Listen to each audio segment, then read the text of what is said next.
Name something that gets passed around.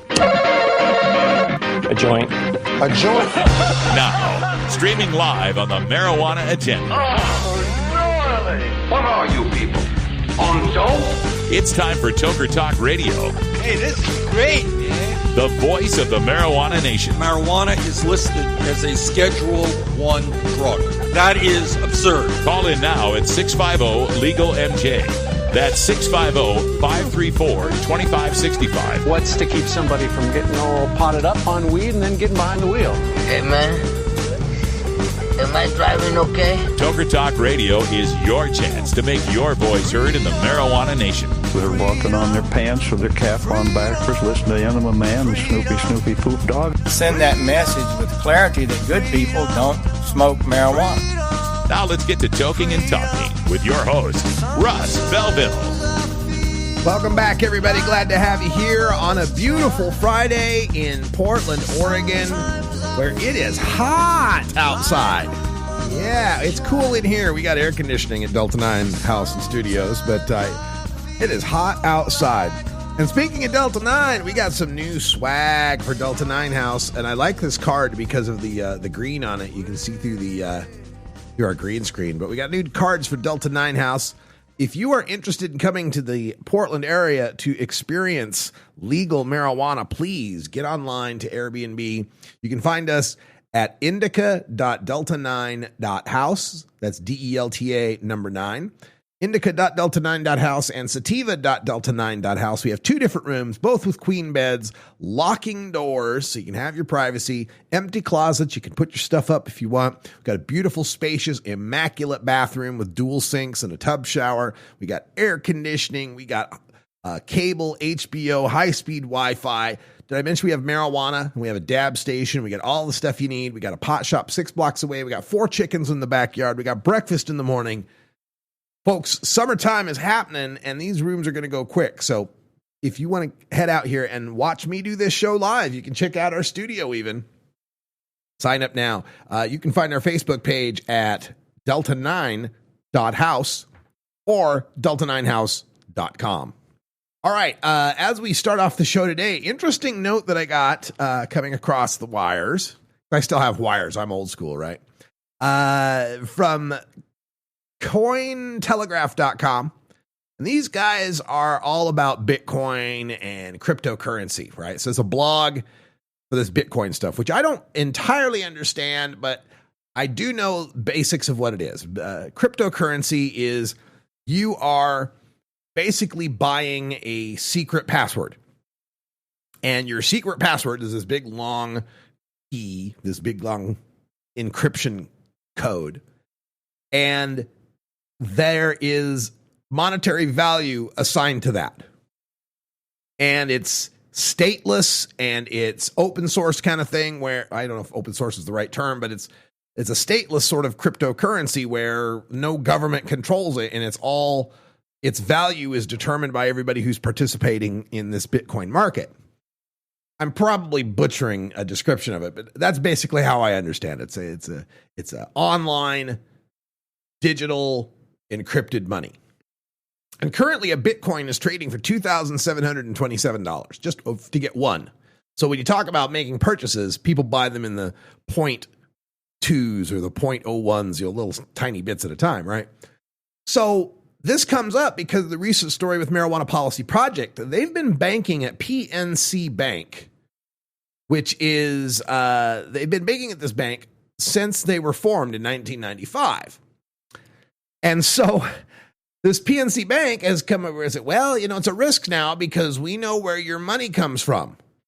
We know that your money comes from the marijuana industry, people that make money buying and selling and moving weed. And so we're afraid that the big bad wolf, Jeff Sessions, is going to come over and blow our house down because we've been laundering drug money. Now, this had never been an issue before, right?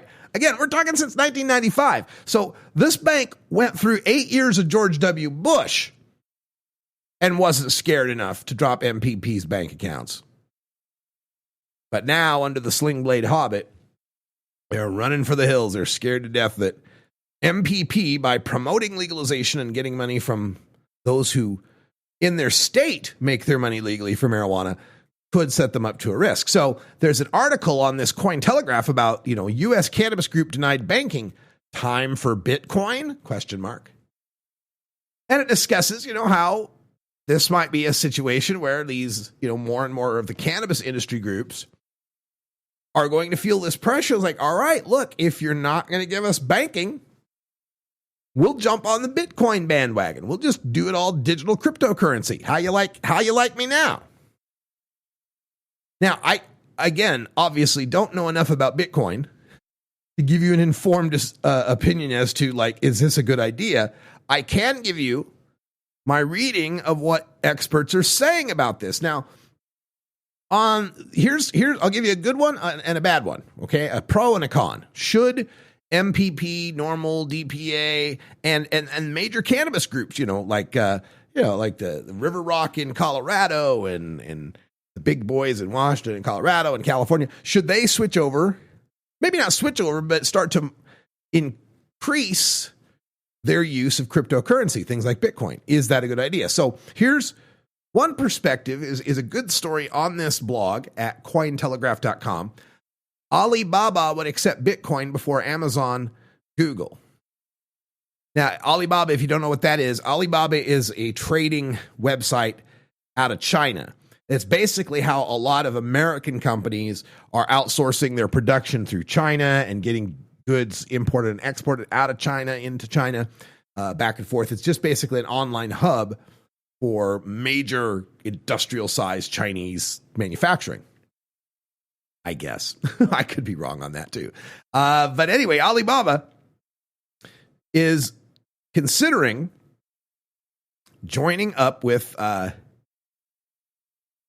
starting to take Bitcoin. At least there was a survey done on this where over half of the people responding to the survey, 4,500 people responding, thought that Alibaba would be the first one to switch over to a cryptocurrency, to use a cryptocurrency.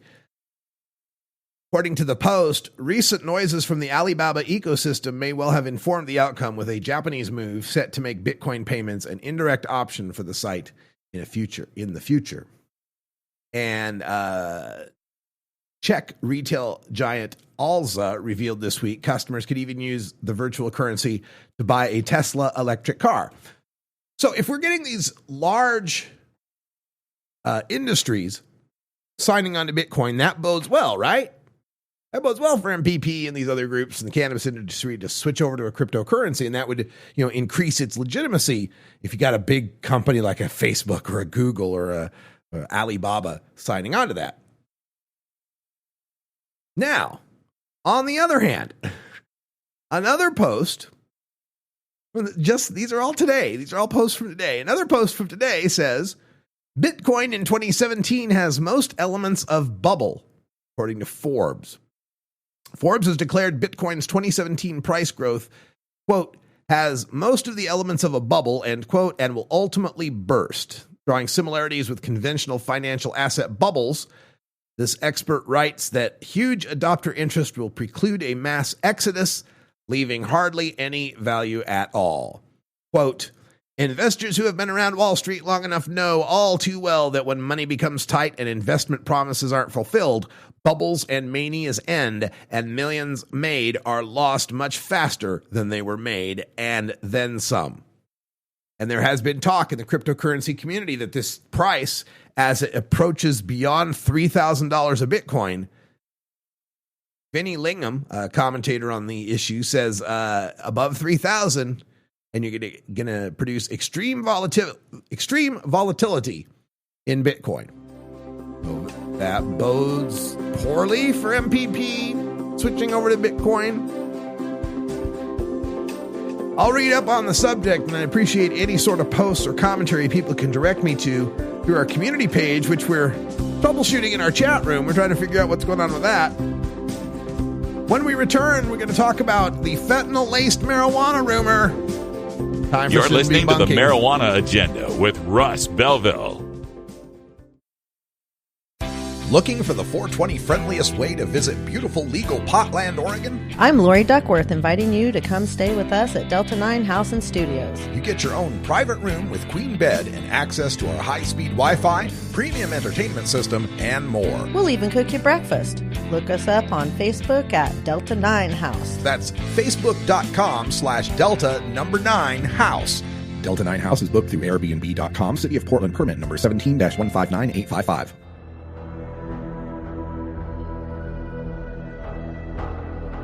And now, in the interest of fair and balanced journalism, the Marijuana Agenda presents this anti-drug public service announcement. Oh, hey everybody, it's me, Mr. Bill. Hey! And you know, when you're in the entertainment business, you have to be traveling coast to coast all the time. Say, Mr. Bill, you've got a long trip ahead of you. You'll need something to help keep you awake. Well, I've been really trying to cut down on my coffee lately. Then how about some drugs? Oh, no! Drugs are bad, and you kids out there should never, ever use them. Oh, come on, try some. So remember, kids, say, oh, no! To drugs. To combat this sort of reefer madness, listen to the Marijuana Agenda every weekday at mjagenda.com. The Marijuana Agenda. Like the pharmaceutical agenda, without all the side effects, overdose deaths, insurance. Side effects may include nausea, dry mouth, and constipation. Dry mouth, constipation, indigestion, and abdominal pain. Which can occur without warning and may cause death.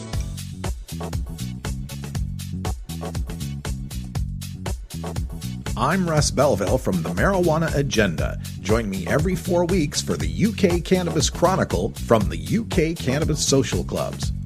Learn more at mjagenda.com/about.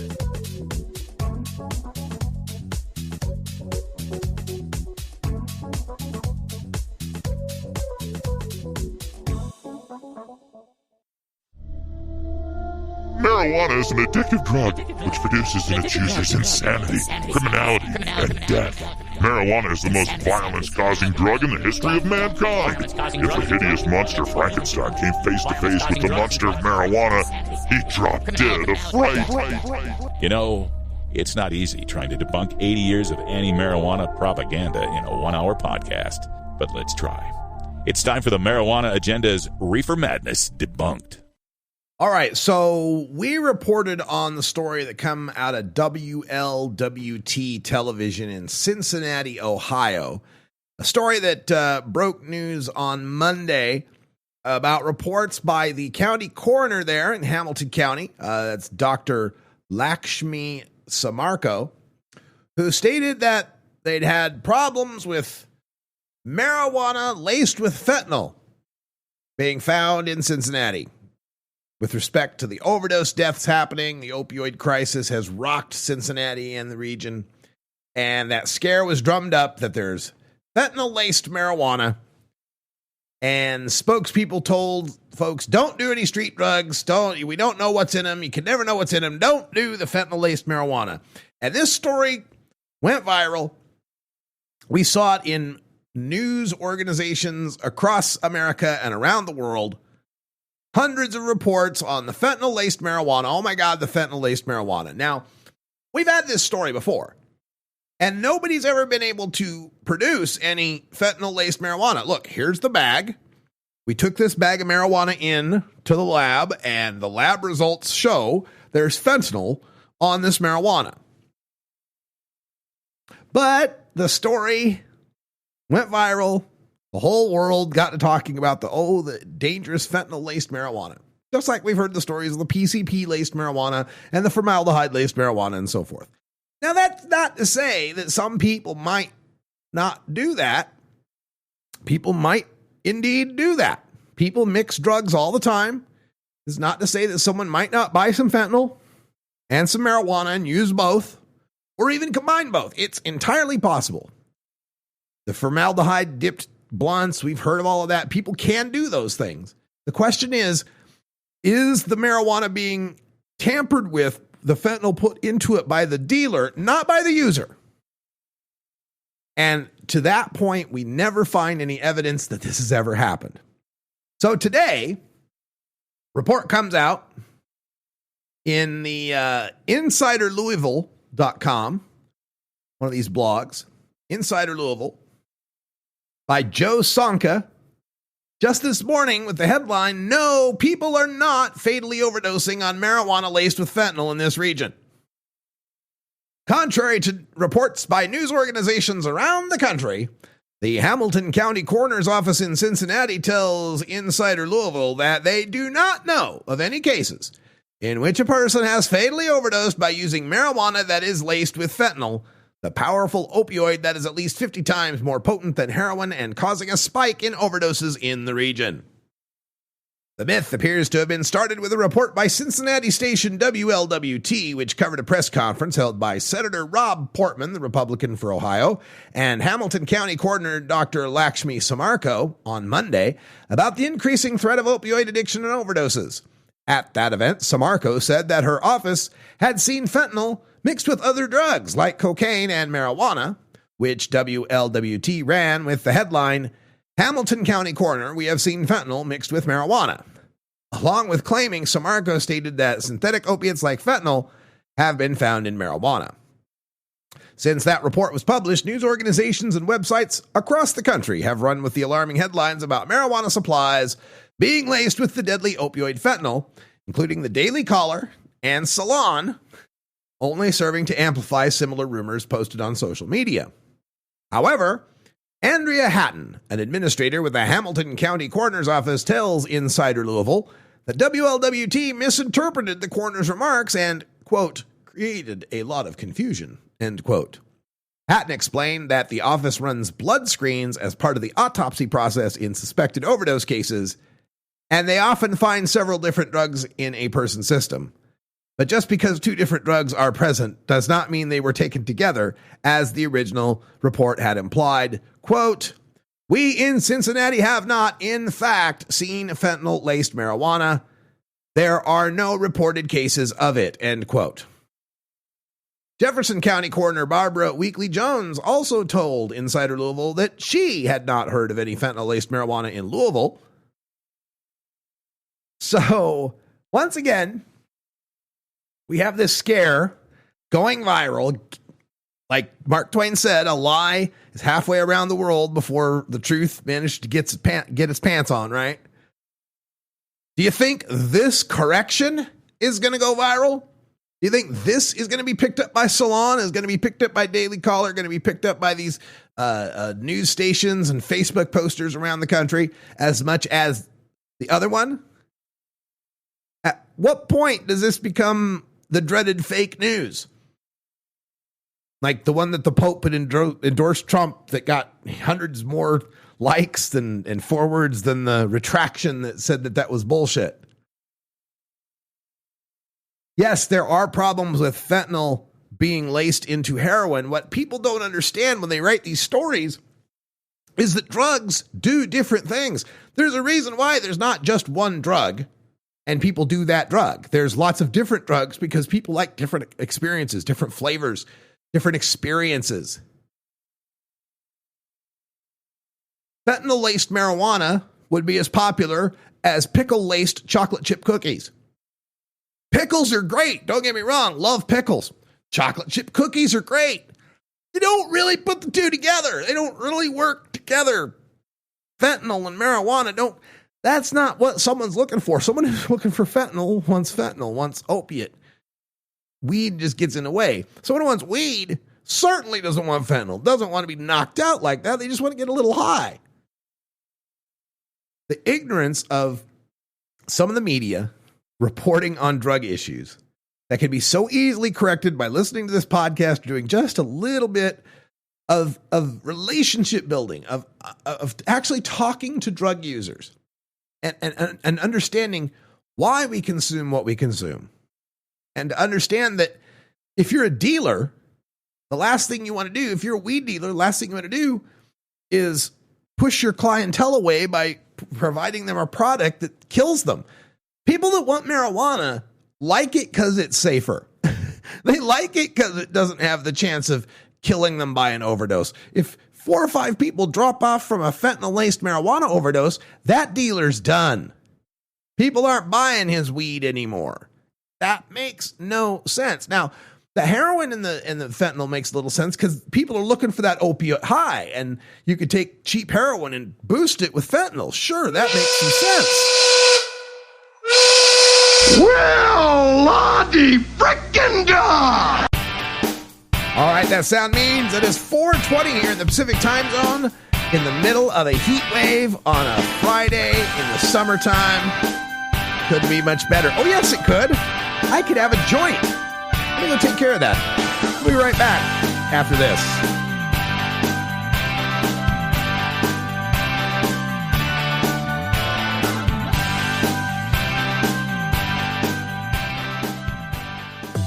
If you work in the cannabis industry, consume marijuana, or just support freedom, you need to know about breaking policy news that affects you. Marijuana Moment is the daily newsletter that helps you stay on top of all the latest and most important state, federal, and international cannabis developments. Brought to you by longtime legalization activist Tom Angel, Marijuana Moment puts a concise yet comprehensive overview of cannabis news in your inbox early every weekday morning. Wake up to Marijuana Moment and rest assured you'll be ready for the cannabis news that's driving the day. Subscribe now at marijuanamoment.net.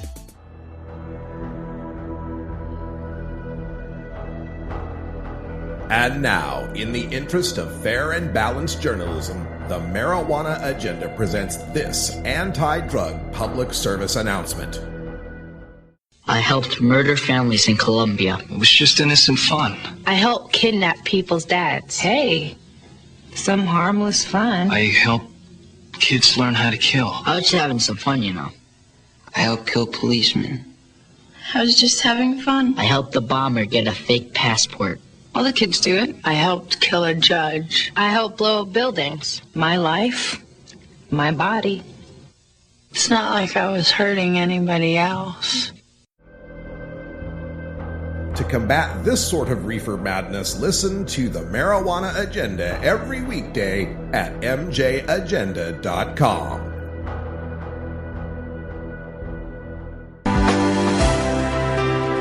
The Marijuana Agenda. Like the liberal agenda, but with profits. Ka-ching.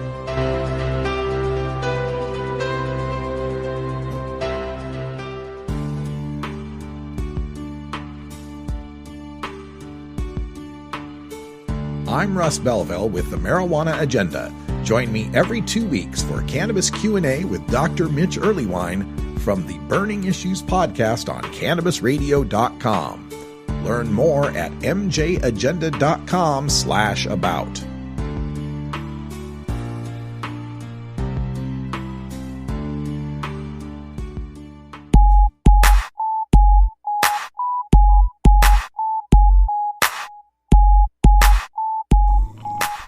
Hello, Mr. Man. Hi. I'm working. I'm sorry. No food till this is done.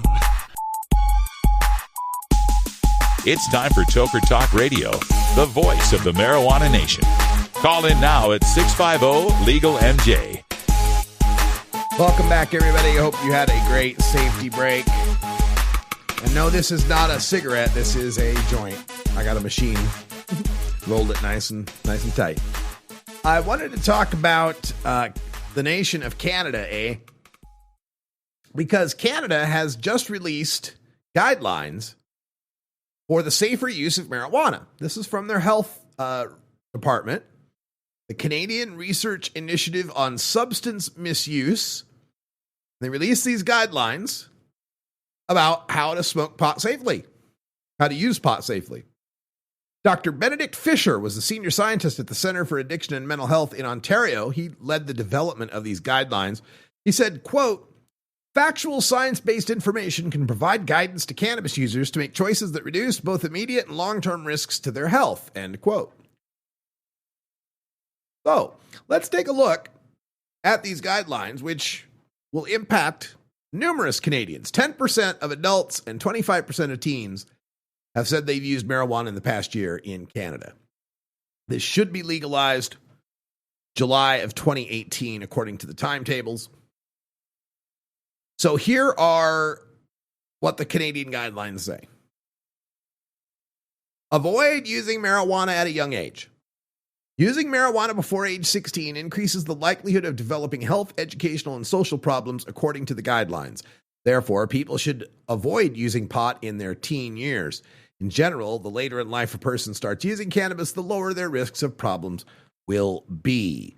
I think we can give that an okay. I think we're all right with that. I don't encourage anyone to smoke pot before the age of 18, unless, there's a serious medical need for that. Now, I do have plenty of friends and colleagues who smoked pot at a very young age, 12, 13 years old, some even younger, and they seem to be functioning fine. But then again, I just, maybe a selection bias there. Given what I do and who I run into, I'm going to self-select. I'm going to run into the people who started smoking pot at age 12 and 13 who are doing okay, right? So I'm willing to accept that there's probably people out there who started really young and it didn't help them out much. Maybe it hurt them. So I think we can give that an okay. The second guideline, choose lower risk cannabis products. Products with high levels of tetrahydrocannabinol are more likely to be harmful to health, the guidelines say. However, cannabidiol, another compound in marijuana, may counteract some of the harms of THC. As such, products with high levels of CBD relative to THC may reduce some of the drug's risks, according to the guidelines. Yeah, I got to give got a thumbs down on that. Although it's a close one because some of this is all right. Like high CBD to THC ratio can be a very good thing. But the idea that the high levels of THC are more harmful to health, you're stretching it a bit. That's like saying tequila is more harmful to your health than beer. Well, it depends on how much tequila you drink, and it depends on how much beer you drink. If you're drinking one shot of tequila a night versus a case of beer a night, the beer is more harmful to you. Similarly, if you were going to do 1 gram dabs, yeah, maybe you got to slow down on that a little bit. But if you're doing a dab a night to go to bed versus smoking bong loads all day, the dab is probably healthier for you. So I resist this idea that increased potency means increased harm. It may mean increased risk because of a more potent product. The likelihood that you might get more than you wanted is increased. I'll concede that. But consumed responsibly, shatter, hash, flower, high THC, low THC, they can all be done healthily. All right, their third guideline. Don't use synthetic cannabinoids. These products, sometimes called K2 or Spice, are linked with serious side effects, including death. Yeah, all right. It's more true than not true. Yes, people have had some serious side effects from synthetic cannabinoids. Again, though, I think any drug can be used if you know what you're getting and you know what you're doing. There could be people out there for whom synthetic cannabinoids are going to be the only route that works for them. All right, their next health item. Avoid smoking cannabis. The traditional way of smoking cannabis, lighting it and letting it burn, can harm the lungs and respiratory system, especially when the cannabis being smoked is combined with tobacco. Alternative inhalation methods, such as vaporizers and e-cigarette devices, are less risky, but not risk-free, the guidelines say. Perhaps the safest way to use the drug is to choose marijuana edibles because they bypass lung-related risks, the guidelines say, noting that edibles are not risk-free either. What do we give this one overall? Yeah, I got to overall give that a no. Although there's some good stuff in there. Yes, if you have the choice and it works for you, vaporization is a healthier choice than smoking. That being said, I don't think smoking of cannabis is as unhealthy a choice as they make it sound. Harm the lungs and respiratory system. Nah, not much. Small cough. That's about it. We're not talking about people getting bronchitis and emphysema and chronic obstructive pulmonary disease, that COPD. Now, the part they do say, especially when the cannabis is being smoked with tobacco combined, yes, that we can give it a thumbs up to because, yes, everything about smoking cannabis with tobacco makes the tobacco worse. The flip side is that the tobacco makes the cannabis better. Nicotine helps the intake of THC and increases the length and the length and the intensity of the high of THC. That's why a lot of people like smoking blunts. And once they do, they don't like switching over back to just plain old flowers because they're not used to that jump start of the drug interaction between nicotine and THC. But THC, being a bronchodilator, opens up them lungs and lets that tar and all that nasty shit from the cigarette or from the tobacco get down in your lungs worse. So yeah, smoking blunts is a shortcut to the high, but it's also a gateway for the harms from the tobacco smoke. But this last part, perhaps the safest way to use the drug is to choose marijuana edibles because they bypass lung-related risks. Really? Like, you're evaluating the little tiny cough I might have. I've got to cough up a little phlegm there. You're comparing that to someone taking an edible and possibly having a really intense bad trip, having a Maureen Dowd moment. One of the harm reduction values of smoking and or vaporization is that immediate effect, that immediate self-titration you get. Edibles, you don't get that. It's like rolling the dice when you're taking an edible. I'm really surprised they say that it could be safer than smoking because I'm sorry, a little bit of a cough is nothing compared to a bad edible trip. I've had both. What else they got here? Avoid deep inhalation and breath holding. These practices increase the amount of toxic material absorbed by the lungs, the guidelines say. That is true. We've talked to Dr. Mitch about this. THC is taken in by your red blood cells in your lungs and transported to the brain and across the blood-brain barrier. This happens quickly.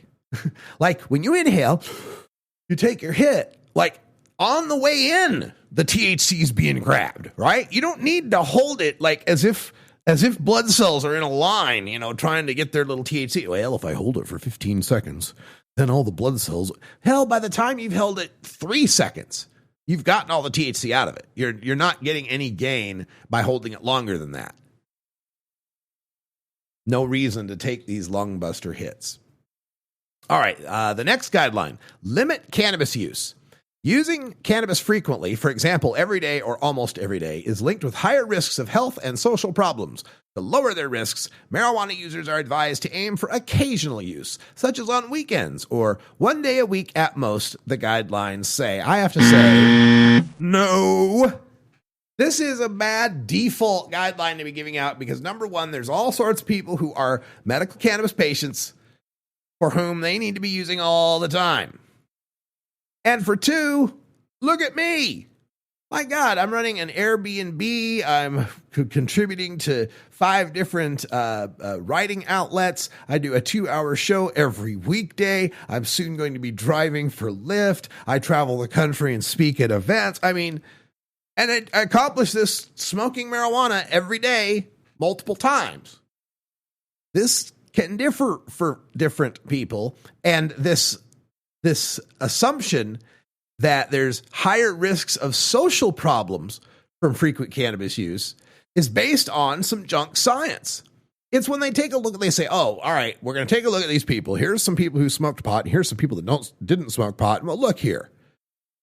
The people who smoke pot have lower scores on how happy they are with life. They have lower scores on how far they got in their education or how far they got in their career, and they have lower incomes, and they have more incidences of health problems. And, oh, gee, look at all the terrible things marijuana smoking did. And what they failed to account for is that, one, as a pot smoker, you get dinged for your student loan, you get dinged for your next job from a P test. The threat of a P test or not taking a P test or getting dinged from one is what prevents people from climbing those social ladders of education and career. And then you have the legal consequences that befall people and prevent them from getting better jobs and making better income. And then when people have part-time jobs, lower incomes, and perhaps a criminal record, they become more susceptible to health problems and less able to do something about it. So that's just plain old junk science when you're looking at this, could lead to worse social outcomes. All right, next one. Next guideline. This is Canadian Health Guidelines for Safer Marijuana Use. Don't drive or operate other machinery while under the influence of cannabis. Driving or operating machinery under the influence increases your risk of being involved in an accident. Users are advised to wait at least 6 hours after using the drug before driving or operating other machinery. We had to give 3 buzzers to that one. 6 hours? Get the fuck out of here, 6 hours. So basically you're saying, if a guy goes to work at 8 in the morning and he comes home at 5 at night, and when he gets home, he smokes a joint, he can't leave the house the rest of the day. He can't leave the house the rest of the day, can't go nowhere the rest of the day. Are you kidding me? Come on now. How many times do we have to show the stat? Drivers with THC in their system are no more likely to be a crash risk than sober drivers. We just have the study that's up on the normal blog right now. Most recent study showing that marijuana legalization does not lead to any impact in auto fatality rates. The other backup study on that, lower crash rates, yada, yada, yada. But even if we do concede that a newbie who smokes a joint might be too high to drive and might make the stupid decision to try to, that in no way tells us that it's unsafe for people who are regular cannabis consumers who have developed tolerance and who are quite aware and responsible and know when they are or not stoned to be able to drive. And you cannot put this in front of me. Now, I know in America it's a legal drug. I'm betting it's in Canada it's a legal drug. That there's Marinol, pure THC, no CBD. Remember the earlier point about the THC CBD balance, more CBD would be a good thing. There is a legal drug called Marinol that's all THC, no CBD. Anybody in Canada or United States can get it. If a doctor prescribes it for them, it's completely legal. And on that drug's warning label, it says, do not drive or operate heavy machinery until you know how Marinol may affect you.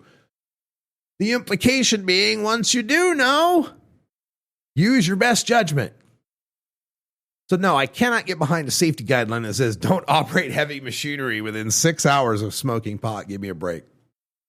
All right, we got another one here. Canadian Health Guidelines for Safer Marijuana Use.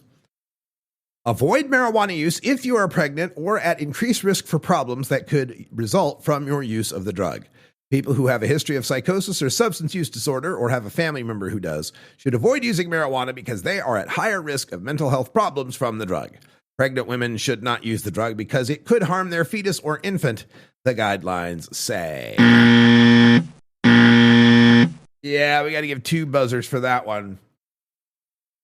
First of all, do not use marijuana if you're pregnant because it could harm your fetus. That's why the Rastafarians died out. That's why there's no more Jamaican kids. That's why Willie Nelson, Tommy Chong, and Bob Marley have a combined 24 children who are all highly dysfunctional, unaccomplished, unintelligent people. Sure. Yeah. If there were some serious harm from marijuana use to the fetus, you'd have seen the results. We'd have a whole generation of kids born of the baby boomers that would have serious problems. And it didn't happen. We didn't have that wave. We didn't see that happen. Tired of this scaremongering about pregnant women. Now, should a pregnant woman be doing 1 gram dabs and, massive gravity bong rips every couple hours? Yeah, probably not. But really more from the smoke than the THC. Really more from the carbon monoxide and stuff is probably not as good for the fetus. But for many pregnant women, the option of cannabis is going to be a better option to treat whatever might be ailing them, from morning sickness to pain, anxiety, nausea. Might be a better treatment for them than the pharmaceuticals that doctors would provide. Might be less harmful to the fetus. And this part about history of psychosis or substance use disorder, there is correlation there. Absolutely, there's correlation there. But I think it's a sad guideline to say that someone who might have had a dad who was an alcoholic, who might struggle with alcohol themselves, couldn't make the safer choice to use cannabis instead to alter their perceptions. I know anecdotes aren't evidence, but that's my life. I never had a decent handle on alcohol until I started till I started using marijuana. I used to get passed out, blackout, get in fights, drunk until I started smoking marijuana. It was able to allow me to moderate and to have a little more impulse control and not feel the need or even want to be in that state anymore. And if someone has had a history of psychosis or schizophrenia or any of those things, yes, it's probably not a good idea to be smoking pot. But also, I've known people who have managed to treat themselves through smoking pot, treat those very problems through smoking pot. So I don't know that it's necessarily a statement we can 100% make a blanket safety statement here. And their final item here is avoid combining risks. The greater number of risky pot behaviors a person engages in, the higher the risks their harm will be. The guidelines say, don't start in your teens and use it every day while you're driving a car and holding your breath with high THC products, I guess. Thanks, Canada. We'll have some more Canada stories when we come back from the break.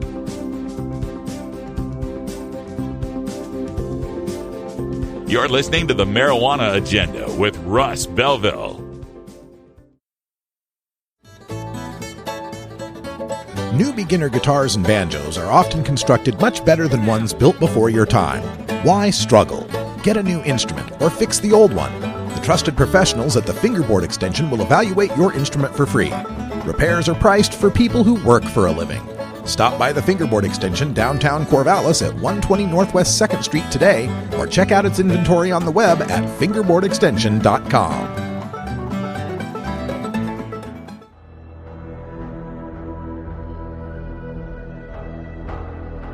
And now, in the interest of fair and balanced journalism, the Marijuana Agenda presents this anti-drug public service announcement.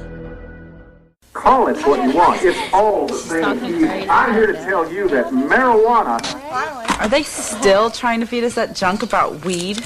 Well, maybe you need to listen, girl. You may not be an addict on the streets, but like my cousin Derek, he sure got hung up on it. And girls, let me tell you, smoking it can really mess up your lungs. And you can stop caring about stuff, like school, like your friends. Well, I can see I'm in the wrong place. She's headed for a whole lot of trouble. To combat this sort of reefer madness, listen to the Marijuana Agenda every weekday at mjagenda.com.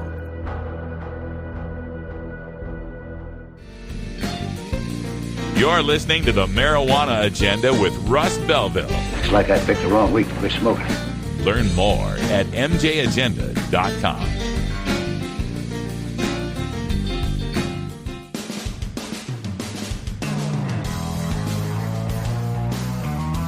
I'm Russ Belville from the Marijuana Agenda. Join me every Friday for the Reefer Rock Review with Herb Thrasher from 420radio.org. Learn more at mjagenda.com/about.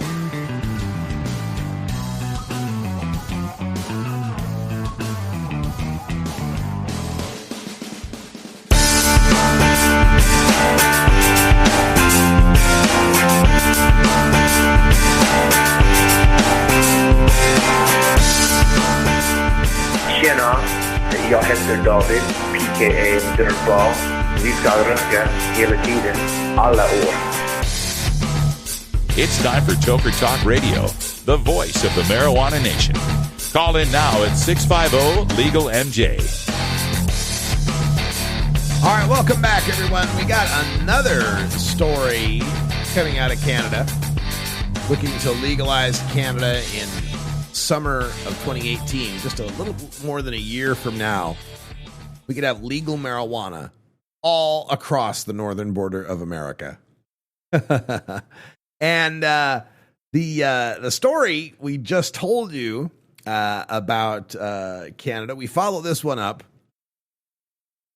after talking about their safety use guidelines, which we're not so sure how safe all of them are, but The latest Canadian story is that there may not be enough pot in Canada.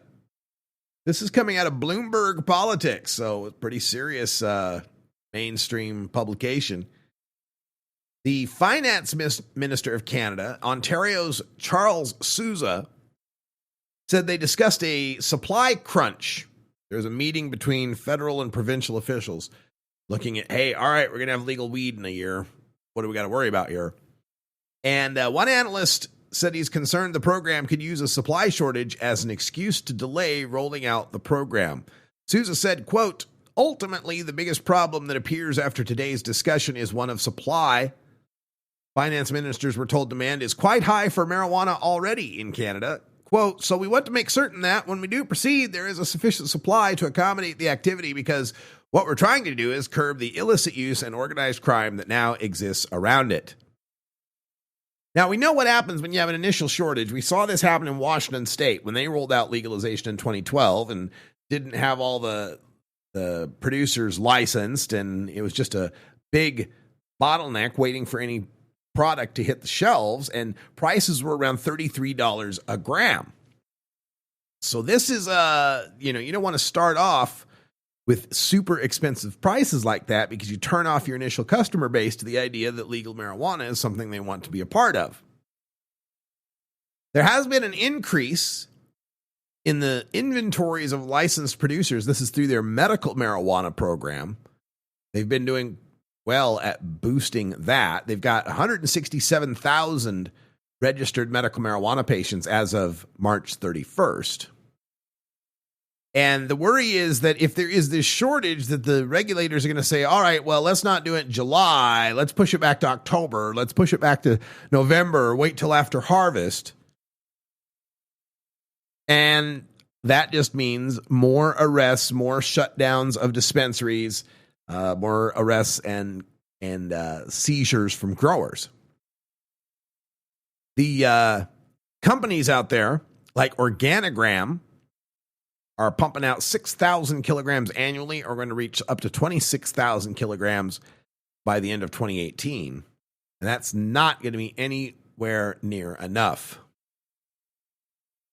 The market analyst, Cam Minge, who's a senior partner at Castles Brock, says, I don't know what anyone can do about it. You can't force the plants to grow faster. You could approve 50 more companies tomorrow, and realistically, they could probably be in production by the end of 2018 in any meaningful capacity. And then there's the delay time of issuing licenses and the bureaucratic, back and forth of mailing this one in and mailing that one in and so forth. We're talking about a transition that could take, up to 5 years to get Canada fully rolling. I mean, Washington State legalized in 2012, end of 2012. So 2013 is the first year they're beginning to get rolled out. They roll out with $600 ounces, $700 ounces if you work up the gram price, right? What is it now? 2017, and they're down below around $9 a gram. So it took 4 years, I guess, 4 years to finally get the production end built up. You do have to wait for the plants to grow. Interesting problem. And the other thing that this will hurt, right, is that, once Canada legalizes weed, you're going to have Americans who live in those northern border states, North Dakota, Minnesota, Michigan, right, New York, Vermont, Maine, who might want to run across the border into Canada and experience legalized marijuana, but not if it's going to be super expensive.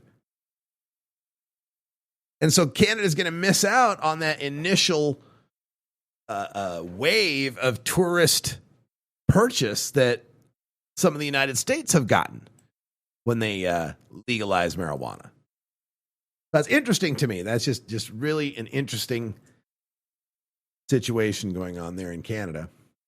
Who'd have thought there'd not be enough weed in Canada? I remember when I was coming up in the 80s and 90s, everybody always talked about the legendary BC Bud, British Columbia Bud, right? Oh, the BC Bud. This guy's got some BC Bud, man. And now it's like, I don't know anybody that has or cares or wants BC Bud. So anyway, one other story I want to get to, we've been talking about this generally about how marijuana legalization, one of the unintended, well, I can't say unintended, maybe one of the less focused on side effects of marijuana legalization is a certain kind of gentrification that happens as you get this boom industry that comes in and brings in a lot of jobs and a lot of money and starts changing neighborhoods and raising rents. I know the rent that I'm paying here in Portland, Oregon has doubled since I've lived here. I've only lived here 14 years, 13, 14, something like that. And it's just growing quickly. Well, there's a story in the Oregonian now that about industrial rents in Denver, Seattle, Portland. And we've seen how all of the warehouse spaces are, you can't get them. All the big grow operations are taking up all these warehouses. And so other businesses that need warehouse space, they can't afford that stuff. They have to raise their prices to be able to afford some warehouse somewhere else. Maybe it's farther away. Now they got more transportation costs. That raises their prices. Prices in the area go up, generally speaking. Rents for houses and all go up too. So they're talking in this story about how Los Angeles and Boston, they're moving on now to marijuana legalization. And boy, what you saw happen in Portland, Denver, and Seattle, we start talking about LA and Boston losing warehouse space. The going price for industrial real estate in Denver, Seattle, and Portland have grown faster than in cities where the substance is still banned. This is according to research from CoStar Group, Inc. It tracks data on commercial properties. It expects the trend to continue in cities in California, Maine, Massachusetts, and Nevada. Denver rents rose 33% from first quarter 2014 to May 2017. Industrial rents in Seattle and Portland each rose 27% in the same period. That compares with 19% gains in the other 54 largest U.S. markets. Again, we're serious about this, how it's just going to drive up your cost of living for sure. And Renee Cirque from CoStar says, cannabis is the first industry in a long time to have such a clear impact. Quote, it's had a tremendous positive impact on rents and property values for the markets where this has been legalized. Taking the experiences from the markets that have been at this for a few years, the suggestion is this will have a positive impact in these new markets, end quote. They also have been picking smaller buildings that are traditionally less desirable, and part of the reason for that is cultivating marijuana has inherent fire risks. Smaller spots are easier to guard, easier to set up sprinklers, easier to set up cameras than a big, massive building. So that further pinches these smaller companies, non-marijuana companies that are looking for warehouse space that can't afford the big-ass warehouse. They only need a small spot, but they can't get that small spot because the growers are tending toward those.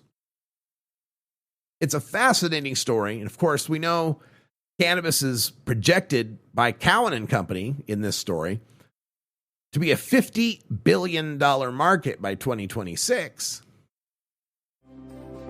I know it's driving up the prices here in Portland, Oregon, that's for sure.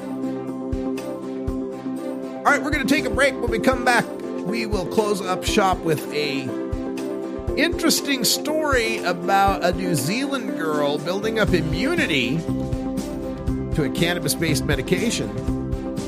Maybe she could use some entourage effect. You're listening to the Marijuana Agenda with Russ Belville. Hey everybody, it's Russ Belville from the Marijuana Agenda, inviting you to be like me and get your ink done at Lucky Horseshoe Tattoo, Fort Worth's most female-friendly, clean, sterile, awesome tattoo shop. Thomas and his crew are true artists who can design you a custom piece or use a design you bring in. Lucky Horseshoe also offers all styles of tattooing as well as piercings and all-around fun. In the DFW area, stop by Lucky Horseshoe Tattoo and tell them Radical Russ sent you. Trust me, it'll feel awesome.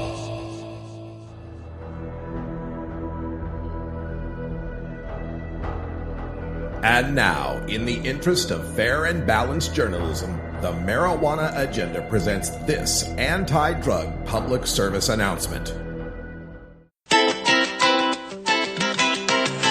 Hey, Ellen, want a hit? Want to smoke a joint before trying this on? Here you go, Ellen. You want to get high? We got some great Thai stick in the back. Smoke. Kind buds. Sensei. You're gonna love this stuff. It'll get you really high.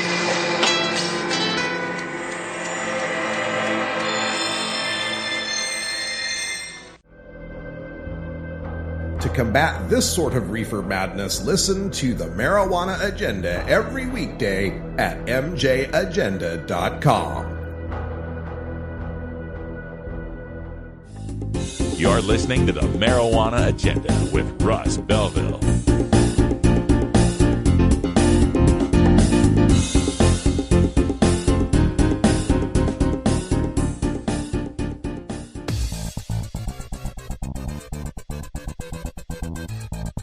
I'm Russ Belville with the Marijuana Agenda. Join me every 2 weeks for the Cannabis Minority Report from the Minority Cannabis Business Association. Learn more at mjagenda.com/about.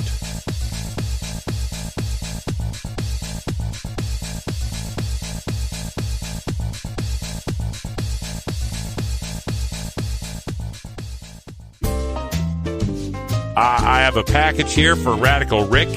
Is there a Radical Rick here? How about a Rick Russ? Any Rick Russ? Somebody named Freddie Barack has sent him a package. Anybody? What is that? Sounds like a skunk. It's time for Toker Talk Radio, the voice of the marijuana nation. Call in now at 650-LEGAL-MJ. Welcome back, everyone. And as we close up shop, we've got a interesting story coming to us out of New Zealand. From the New Zealand Herald, girl builds immunity to cannabis-based medication. She's a 9-year-old named Zoe Jeffries. She takes Sativex or Sativex, which is legal there in New Zealand. For her severe seizures, she suffers from uncontrolled epilepsy, spastic quadriplegia, cerebral palsy, microcephaly, cerebral visual impairment, and has had severe seizures since birth. She got Sativex in 2015 when she was 7. That was after a 2-year process that they had started. So they started trying to get this drug for her when she was 5. Takes 2 years. They get her when she's 7. She's had it since then. It did well for her. She went from constant sedation to a bubbly, responsive child. She started taking it in 2015.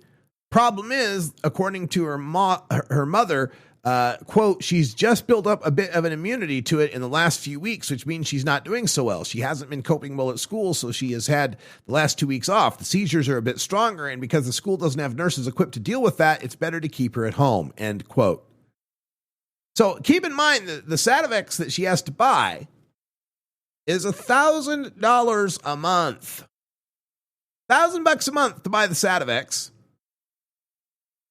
And so they couldn't afford this. It's the members of the community have been donating. I don't know if it's a GoFundMe or something, but people have been donating to help her get this medication at $1,000 a month. And so, what she might have to do, take a stronger dose, more of it, then it costs more, even more than $1,000 a month for this Sativex. And I believe part of the immunity she's built up has to do with the fact that she's not getting the entourage effect. She's not getting whole plant medication. She's not getting actual cannabis oil that would help her. She's getting this pharmaceutical preparation of it, of CBD and THC.